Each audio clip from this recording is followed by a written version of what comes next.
প্রায় ১০ মাস বন্ধ থাকার পর সীমিত পরিসরে বাংলাদেশিদের জন্য ভিজিট ভিসা কার্যক্রম পুনরায় চালু করেছে সংযুক্ত আরব আমিরাত।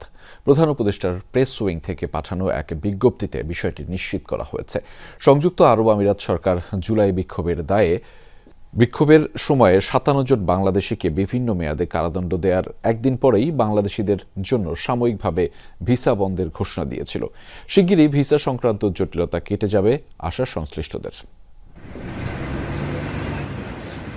মধ্যপ্রাচ্যের দেশ সংযুক্ত আরব আমিরাতে বাংলাদেশিদের সংখ্যা প্রায় ৭.৫ লাখ। বাংলাদেশি প্রবাসীদের জন্য অনেকটা কাঙ্ক্ষিত গন্তব্য হলেও ২০২৪ সালে দেশটির সরকার বাংলাদেশিদের জন্য সব ধরনের ভিসা বন্ধ করে দেয় সাময়িক সময়ের জন্য। মূলত জুলাই আন্দোলনের সমর্থন জানিয়ে বিক্ষোভ করায় ৫৭ বাংলাদেশিকে বিভিন্ন মেয়াদে সাজা দিয়েছিল দেশটির সরকার। এর একদিন পরেই জুলাই ২৪ তারিখে সব ধরনের ভিসা বন্ধ করে দেয়া হয়। শুধু বাংলাদেশ নয়, একই সময়ে ভিসা বন্ধ রাখা হয় পাকিস্তান, নেপাল, ভারতের জন্য। তবে ১০ মাস পর ভিজিট ভিসার মাধ্যমে কার্যক্রম পুনরায় চালু করেছে সংযুক্ত আরব আমিরাত। রবিবার ঢাকায় প্রধান উপদেষ্টার বিশেষ দূত লুৎফে সিদ্দিকীর কার্যালয়ে সাক্ষাৎ করেন বাংলাদেশে নিযুক্ত ইউএই রাষ্ট্রদূত আব্দুল্লাহ আলী আল হুমুদি। তিনি নিশ্চিত করেন বিষয়টি। জানান, বর্তমানে ঢাকায় অবস্থিত ইউএই দূতাবাস থেকে প্রতিদিন ৩০ থেকে ৫০টি ভিজিট ভিসা ইস্যু করা হচ্ছে।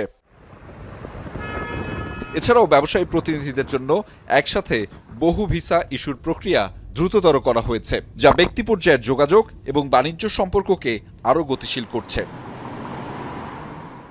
সংযুক্ত আরব আমিরাতের মানব সম্পদ মন্ত্রণালয় আবারও অনলাইনে দক্ষ কর্মীদের জন্য কর্মসংস্থান ভিসা প্রদানের পোর্টাল চালু করেছে। ইতিমধ্যে ৫০০ নিরাপত্তারক্ষীর ভিসা ইস্যু করা হয়েছে এবং আরও ১,০০০ ভিসা অনুমোদিত হয়েছে, যা শিগগিরই ইস্যু করা হবে। আশা করা হচ্ছে ধাপে ধাপে বাংলাদেশিদের জন্য ভিসা বিধিনিষেধ আরও শিথিল করা হবে। চলতি মাসেই একটি উচ্চ পর্যায়ের ইউএই মন্ত্রিসভা প্রতিনিধি দল বাংলাদেশ সফরে আসবে, যার মাধ্যমে দ্বিপাক্ষিক সহযোগিতা আরও এগিয়ে যাবে। আহমেদ রেজা, যমুনা নিউজ, ঢাকা।